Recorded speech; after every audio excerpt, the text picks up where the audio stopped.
आप जिस लोक में रह रहे हो ये तो तेरा लोक नहीं है, ये तेरा रहने का स्थान नहीं है, तेरा मूल ठिकाना नहीं है। जिस वस्तु को तुम अपनी मान बैठे हो ये आपकी नहीं है। ये पूरी पृथ्वी ऐसी समझो जैसा एक रेस्टोरेंट होता है। आप यहाँ कुछ समय के लिए आए हो, आपको कोई मकान घर झोंपड़ी जो बनाया है ये यहीं रह जाएगा जब तक आप यहाँ रहने का किराया भर कर आए हो भगवान के दरबार में, उतने समय तक आप यहाँ रह सकते हो। उसके बाद इस दिन भी आपका वो रेंट खत्म हो जाएगा, आपकी वो पुण्य कमाई आपका जो जीवन श्वास समाप्त हो जाएंगे। उसके बाद आप एक पल भी यहाँ नहीं रह सकोगे। और आप क्या सोच बैठे हो कि एक मकान बनाऊं, एक बन गया, दूसरी कोठी बनाऊं, तीसरी बनाऊं, एक फैक्ट्री लगाऊं, एक और बना दूं। और परमात्मा की भक्ति के लिए तेरे पास समय नहीं। आप जिस उद्देश्य से मनुष्य जीवन प्राप्त करके आए थे, आपको जिस काम के लिए, जिस कार्य के लिए मनुष्य शरीर दिया था प्रभु ने, आप उसका लाभ नहीं उठा रहे हो। इसलिए परमात्मा रह रह कर भिन्न भिन्न प्रकार के वचन बोलकर हमें समझाना चाहते हैं। क्या बताते हैं? कबीरा नौबत आपैनी दिन दस लो बजाए, ये पुरपटन ये गली भाई बहर न देखो आए। अपनी अपनी जिसका भी जिसा संस्कार है, कोई गरीब है, अमीर है, राव है, रंक है, राजा है, चाहे कोई देव बना है, ये आपके पुण्य संस्कार हैं पिछले जैसे जिसके जितने हैं। और ये 10 दिन का मेला है, इसमें अपना जो भी तेरा संस्कार है इसको पूरा करके उसके पश्चात आप पुनः इसी मनुष्य शरीर में और उसी स्थान पर जहाँ तुम चाह रहे हो वहाँ नहीं आ पाओगे। अर्थात जिस वस्तु को तू अपनी मान बैठा है, ये भोले प्राणी या तेरी नहीं है। ये माया करतारे की अपनी कह गंवारे, जमपुर धक्के खावेगा नाहक बह बेगार। यह माया, या सारी पृथ्वी, सारा सब कुछ वो परमात्मा की है और तू इसको अपनी मान बैठा है। जमपुर उस यम के लोक में तू जाएगा, वहां धक्के खावेगा और नाहक बह बेगार। व्यर्थ में तेरे ऊपर ये आपत्ति आ पड़ेगी, नरक भोगेगा। 84 लाख योनियों के प्राणियों में शरीरों में कष्ट पे कष्ट उठाएगा। अब क्या बताते हैं कि आप तो एक गरीब व्यक्ति हो, छोटा मोटा कोई व्यवसाय भी है ये भी इतना नहीं है, बड़े बड़े पूरी पृथ्वी के राजा भी सब संपत्ति और सारा जीवन में जो जोड़ा था वो यहीं छोड़कर चले गए। जिनके नौबत बाजेती और मंगल बनते बार, एक हरि के नाम बिना वो गए जन्म सब हार। पहले समय में राजा लोगों के द्वार के आसपास, किले के बाहर एक ऐसा स्थान बनाया जाता था, वहाँ हाथियों को बांध देते थे 100, 200, 500।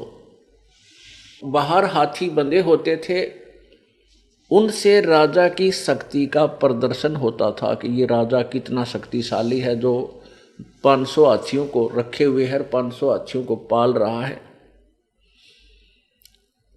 तो परमात्मा कहते हैं ये शोभा उस राजा ने जो बनाई थी, मैंगल बोलते हाथी को, बार माने अपने बारने आगे द्वार पे, जिनके नौबत बाजती, बाजे बाजा करते हैं, और मैंगल माने हाथी बंधते बार, द्वार के आगे हाथी बन जा करते हैं। एक हरि के नाम बिना वो गए जन्म सब हारे। परमात्मा की भक्ति ना करके अपने मनुष्य जीवन को बर्बाद करके चले गए। काया तेरी है नहीं, ये माया कहां से हुई, चरण कमल में ध्यान रखो इन दोनों को खोए। जब तेरा शरीर ही नहीं है, तेरे साथ नहीं जाएगा, इसको यहीं अंतिम संस्कार कर दिया जाएगा, तब बोले प्राणी इस माया को तू अपनी कैसे मान बैठा। इसका क्या समाधान बताते हैं, चरण कमल में ध्यान रख इन दोनों ने खोए। यानी पर अपने गुरुदेव ने जो तुझे मार्ग बताया है आत्म कल्याण का, उसी के आदेशानुसार अपना जीवन निर्वाह कर, जीवन सफर पर चल, फिर तेरा छुटकारा निश्चित हो जाएगा। परमेश्वर कहते हैं कि जीवन तो तेरा सीमित है, कोई 10 वर्ष जीवा है, कोई 20 वर्ष, कोई 50 वर्ष, कोई 5 वर्ष, कोई 60 वर्ष, कोई मैक्सिमम 100 वर्ष ला ले। आज जो बुजुर्ग माई और बाई 70-80 वर्ष के हो चुके हैं, उनसे बात करके देखो कि आपके जीवन का अनुभव बताइए। आपको आज 80 वर्ष पूरे हो चुके हैं, आपको कैसा लगता है, कितना समय लगता है आपको? वो कहता है ऐसा लगा है जैसे कल की बात है। 80 वर्ष ऐसे चले गए चुटकी में। और शेष कितने जीवन की आशा है? 20 वर्ष और, यानी 100 वर्ष मैक्सिमम मानकर चले। और आशाएं कितनी हैं? माल गाड़ी में नहीं चले, इतनी इच्छाएं अभी शेष है। हेर नर दोख दोख लुट गया आगी अंत घड़ी। बुढ़ापे में क्या सोचा है बुजुर्ग? देखो पोता पोती हुए पाछे बच्चे सारा कमांड संभाल लेते हैं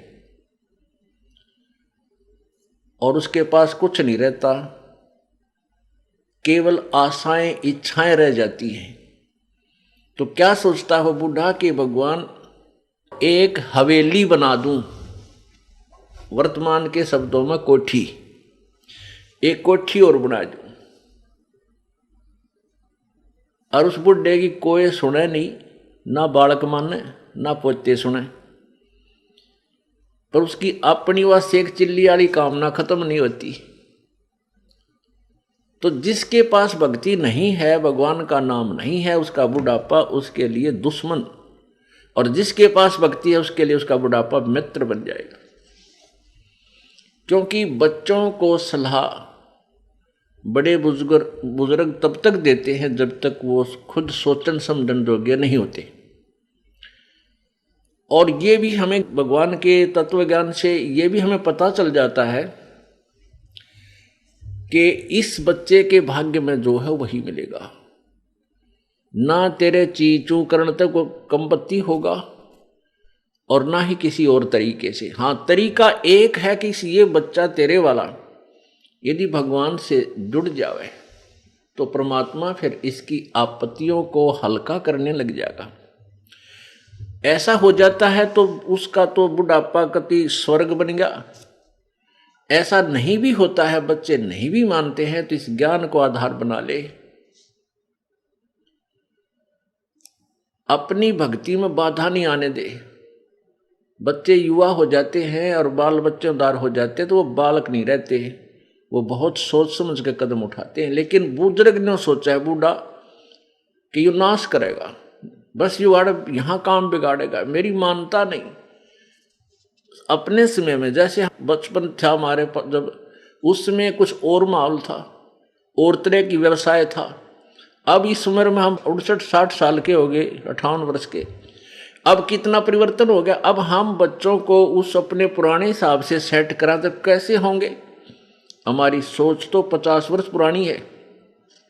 तो इस दृष्टिकोण से आधी लड़ाई हम आप बना ले बुढ़ले। तो इनको चाहिए, जिनको नाम ले लिया, अग बेटा भगवान ने याद रखो और नेक नीति तक काम करो, परमात्मा बरकत जरूर देता है आपके किए कर्म का। और कोई हानि भी होती है तो ज़्यादा होनी हो वह कम टलेगी, ये नियम है ईश्वर का, और नहीं तो हानि नहीं होगी। तो इस तरह विचार करके अपनी भक्ति करता रहे। बच्चे कोई सलाह मांगे तो जिसी बुद्धि काम करे दे दे, बेटा मेरी तो इतनी बुद्धि काम करे है, और आप बुद्धिमान हो और भी किसी आपके साथी सहयोगी से सलाह करके इस काम को कर लीजिए। होना है फिर परमात्मा के अधीन, क्योंकि हम उस मालिक के कंट्रोल में हो गए। अब हमें आउट ऑफ लाइन नहीं जाने देगा परमात्मा। जब हम उसकी शरण में हैं, उसके उपदेश ले लिया है, उसके नियमों का पालन कर रहे हैं, तो वो परमेश्वर हमें बिल्कुल ठीक लाइन पर चलाएगा, बाहर नहीं जाने देगा। और फिर ये भी होगा कि राम नाम पर जुड़ गए तो निश्चिंत हो गए, जो नाम पर नहीं लगे हैं तो संतोष हो जाएगा, भाई अपना कर्म न लेगा बच्चे को, थोड़ा दुख होगा घना नहीं होगा। तो इस प्रकार हम अपने इस जीवन को सफल करेंगे। तो यहाँ क्या बताना चाहते हैं कि कबीर परमेश्वर जी कहते हैं, कबीर जीना थोड़ा, जीवन तो थोड़ा और बांडे बहुत मंडाण, पता नहीं कितनी इच्छाएं पाड़ ली। और सब ही उबा पंथ सरिये राव रंक सुल्तान, कहते सब मुसाफिर हैं ये, चाहे राजा है, चाहे गरीब है, चाहे अमीर है, सभी ने यहाँ से चलना है। ये चलो चलो हो रही है भाई, ये सभी कूच करते जा रहे हैं, जिसका जहाँ भी रेलवे स्टेशन आ जाता वहीं उतर जाता वो। एक दिन ऐसा होवेगा सबसे पड़े बिछो, एक दिन ऐसा आएगा कि तू अपने परिवार से बिछुड़ जाएगा, इनके साथ नहीं रह पाएगा।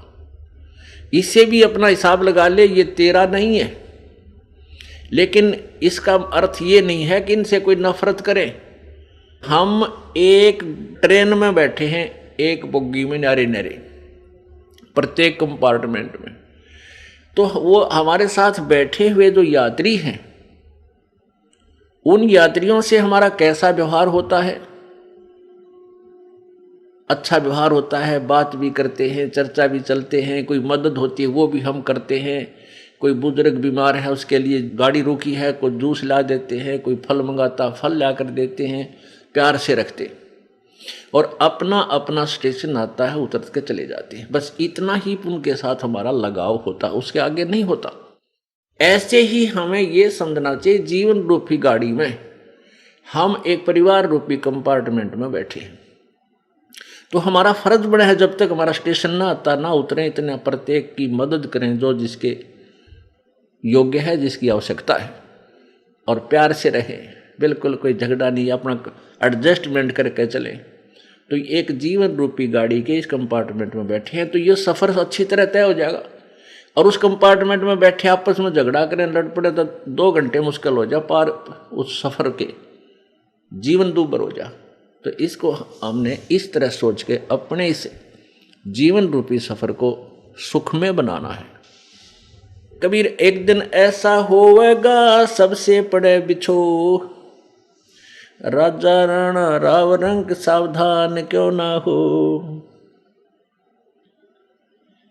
उजड़ खेड़े ठीकरी ये घड़गड़ गए कुमार, वो रावण सरीखे चले गए भाई लंका के सरदार।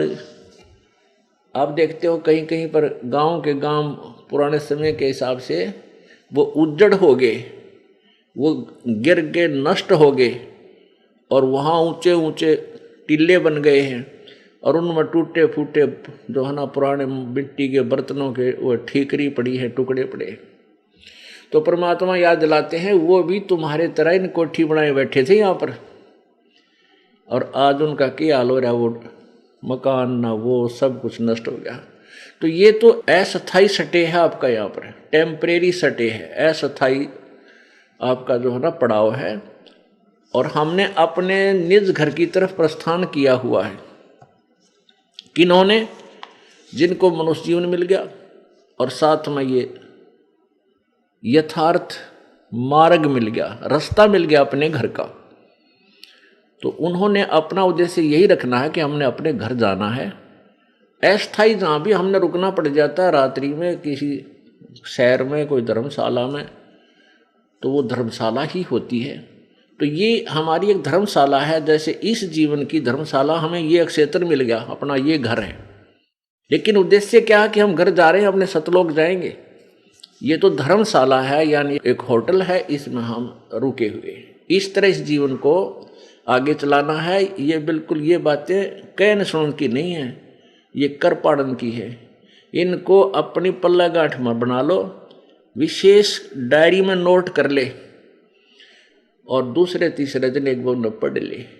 कति शांत मनता है, नो नहीं नित्य नियम की तरह रेल सी बना कर पढ़ लिया, नहीं। इनको पढ़ने का तात्पर्य से जोर दे क्या क्या कह रखा भगवान ने, और फिर हम भूले नहीं गए उस उद्देश्य को जिसके लिए हम यहाँ आए हैं।